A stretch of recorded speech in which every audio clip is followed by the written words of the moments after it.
Chapter 18, Night Trail. Carson Drew, startled, looked at his daughter. "Where do you think the Dowds and Fred are hiding, Nancy?" "In a bungalow on Twin Lakes. The one I told you we stayed in after Laura rescued us," she explained. "My main reasons for thinking so are these. I saw a black foreign car come from there, and the place was well stocked with food. Fred may have been living there." "Go on. This is interesting," the lawyer said. Nancy's hunch was that the thieves had first planned the bank theft, then the Dowds had rented the bungalow under an assumed name. "Makes sense," Carson Drew nodded. "Fred," Nancy continued, "knew of Laura's large estate and jewelry, and got the idea of having Stumpy Dowd impersonate Mr. Aborn. In order to get the jewelry, they had to have Laura with them, so they decided to take her to the Melrose Lake house." "Good logic," said Mr. Drew. "Then, when the real Mr. Aborn appeared, they had to kidnap him temporarily. Well, we'll follow your hunch. Shall we go?" The others offered to go, but Mr. Drew thought that the Donnells should stay with Mr. Aborn and Laura. "Please do," Nancy added. "After all, my hunch could be wrong. The Dowds may return here." "We'll nab 'em if they do," Jim said determinedly. A few minutes later, Mr. Drew's car was on the detour again, heading for the Twin Lakes Road. When they reached it, there were no other cars in evidence. "That's odd," said Nancy, knowing that this was the only road which connected the two resorts. "Uh-oh," said Dawn. "Look!" Mr. Drew had also seen a small red light a few hundred feet distant. He slowed down. Ahead was a gate obstruction across the highway. On it was nailed a sign which read, "Road under construction. Travel at your own risk." "This is great," Mr. Drew remarked unhappily. "Maybe it won't be too bad," Nancy said. "I came this way the other day, and I think I know all the turns." "Why don't we try it, sir?" Dawn spoke up.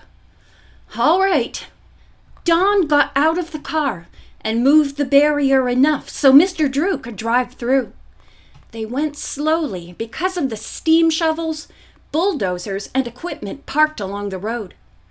To make matters worse, the pavement was gone in places where repairs were being made.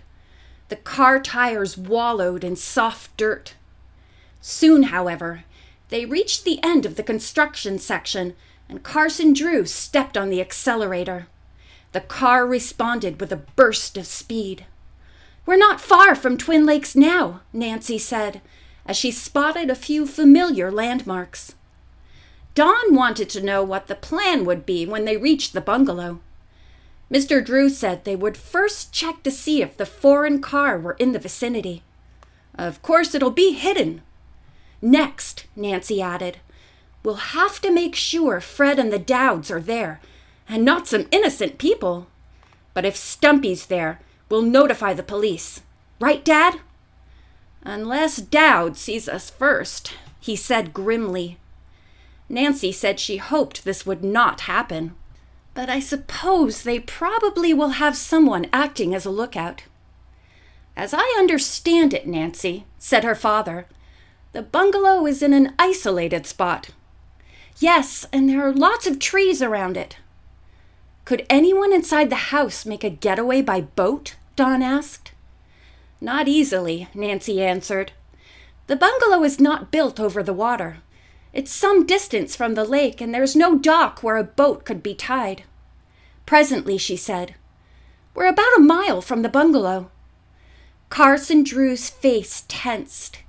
He drove to a point about 1/10 of a mile from the lane leading down to the bungalow, then stopped the car in a clearing off the road. "We'll cover the rest of the distance on foot," he announced. As Nancy got out of the right-hand side of the car after Dawn, she glanced at the luminous dial on the clock. It was 3 o'clock in the morning. Walking 3 abreast, The sleuths saw the bungalow below. It was in darkness. "I don't see any sign of a car," Don whispered to Nancy as he guided her by the arm.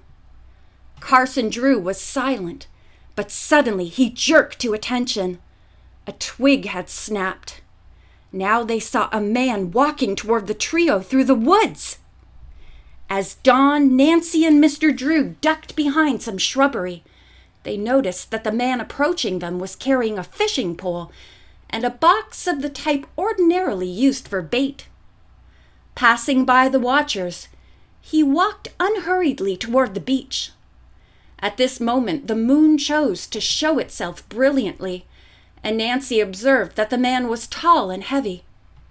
"Hello, Sam," he said, and now the watchers could see a rowboat and passenger gliding out of the shadows. "I hope the fish are biting well this morning." His voice carried clearly in the stillness. The fisherman deposited his gear in the boat, and the two companions shoved off. They were barely out of sight when Don whispered hoarsely, "A light in the bungalow!" From the second-story window had come a flash of light. It did not reappear. "Someone's up there," Nancy whispered. "Maybe the fisherman alerted him." "Let's circle the house," said Carson Drew, and suggested that he take the left half of the circle, while Nancy and Don took the right. They would meet back at this same spot in a few minutes. "Be careful now," he warned the young people. "You too, Dad," Nancy said. The route Nancy and Don took led past the door into the first floor of the boathouse bungalow. Cautiously, they listened at the exit. There was no sound from within. They went on to the beach side.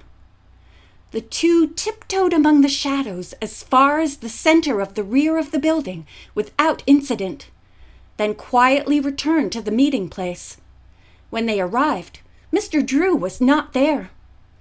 "That's funny," said Nancy, a little alarmed. "Where is Dad?" Just then, she and Don heard a low groan.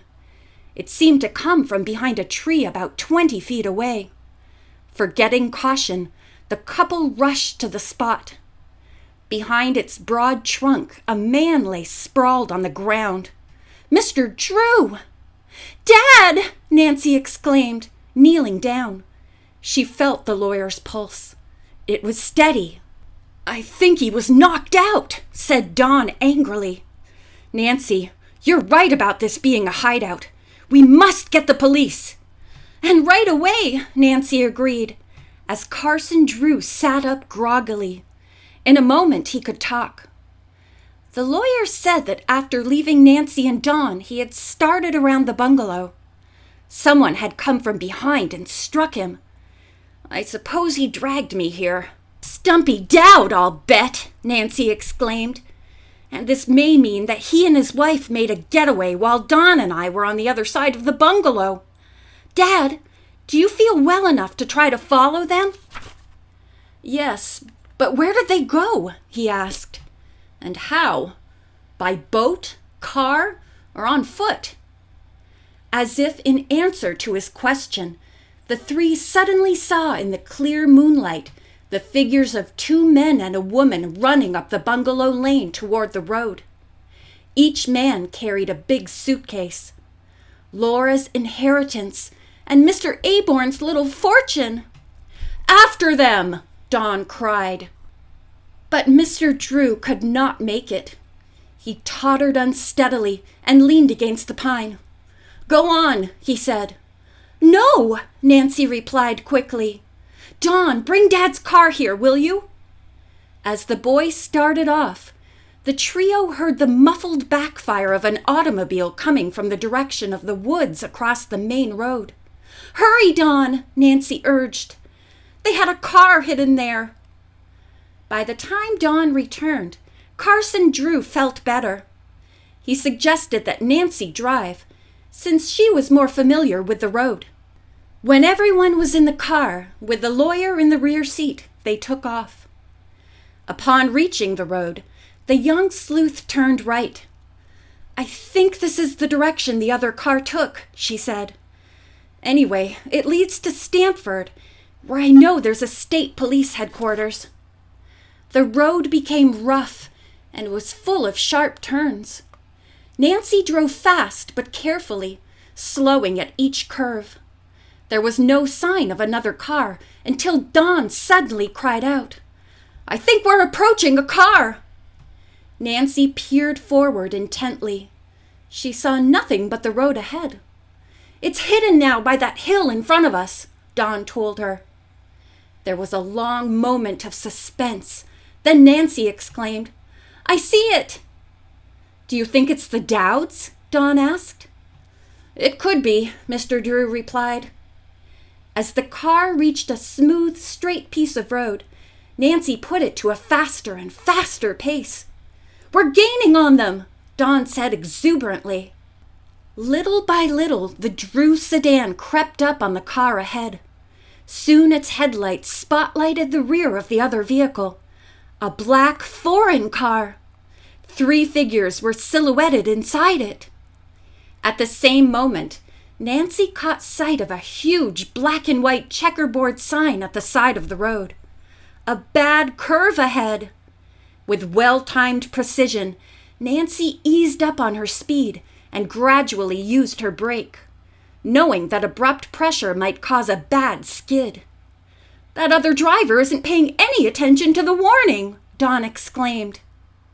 The snake-like curve was only a few hundred feet ahead on a steep downgrade.